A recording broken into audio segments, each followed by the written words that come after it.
Hello, my name is Carmel, and I'd like to share with you. 2 years ago, I got the news that I had breast cancer.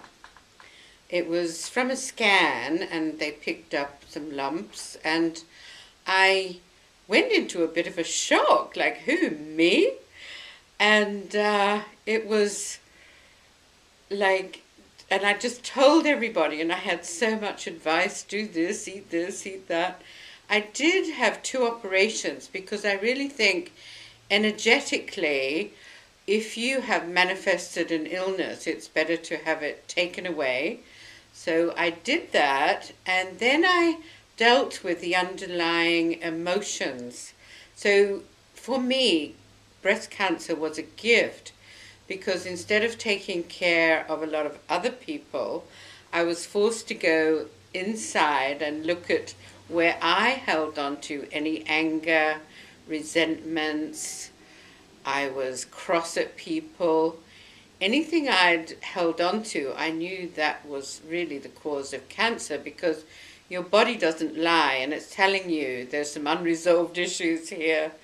So I started to tune into my body, and I did discover that I had not forgiven somebody really close to me, and that was causing a problem. So I resolved that issue. I forgave, I let it go, I gave the person love and blessings, and really it's so beneficial. And any anger that I was holding on to, I had no idea that I actually had a lot of anger that I'd covered up. So my friend in America, she does a lot of healing of cancer patients. And she said, you really have to get rid of all your anger, resentments, blame. I'm like, oh, well, that's really good, but how do you do it? So I was set upon a journey to let go all of those things. And actually, it's only trapped frozen energy when you look at it. We tend to hang on to all our anger, and even though consciously we think we've forgotten it, it's held in the cells of our bodies. So it takes a conscious effort to actually go in, look at the feeling, and to work on blessing the person, forgiving them, and also ask for their forgiveness of anything that I may have done to them, intentionally or unintentionally, because we all have rather a lot of judgment on people. I did. And when I really looked at the big picture, not defending myself, I had been nasty at times. Maybe I wasn't aware. So I went back and actually did a whole cleansing process for everyone I could remember in my life who had hurt me, who I'd hurt. So it was really coming back to ground zero.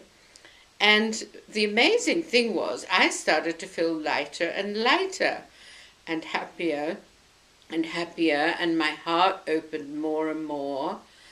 And I just released a lot of old pictures that I was carrying in my head, and events. I virtually took the boxing gloves off and started, instead of resenting and carrying anything at all, I really started accepting and loving people.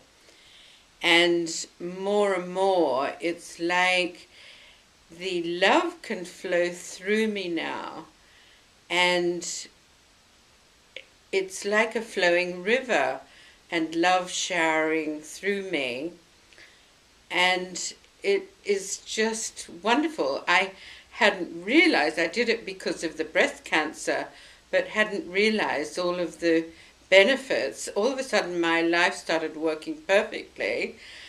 All the traumas disappeared. Angry people disappeared from my life because I realized I hadn't accepted my own anger, and so I was attracting angry people. So when I look back 2 years ago, breast cancer was a complete gift, and just asking the question, why is it here? What is my body trying to tell me? Because your body never lies to you. You might lie to yourself, but your body is saying, there's something going wrong here and I want some attention. So, and as females, I think a major pattern that I had was doing everything for everybody else, putting the family first. Like I have 5 children, grandchildren, had a busy job, and so we're programmed really to do for others first, and we're not taking care of ourselves. So it was a major thing in learning to love and nurture myself and put myself on top of the list, which, you know, I had to use a bit of discipline initially. It's like, well, what do I want? And how can I be kind to myself today? And a lot of that meant not going out so much, having a nice bath, meditating, being with people that uplifted me, didn't drain me. And gradually I just, the benefits were amazing. So I don't see any illness as, that's so terrible, why did it happen to me? And feeling sorry. It's like, well, what is this showing me? What is my body trying to tell me? And it really made me come home to myself, to connect with my higher self. And really, I think it was a very deep and enriching experience. So I would just encourage everyone to love and take care of themselves. And, if you're in an airplane, they say, you should give yourself oxygen before you give it to your child. Well, the same applies to loving yourself and taking care of yourself first before you take care of others. So I would encourage everyone to do that. The benefits are amazing.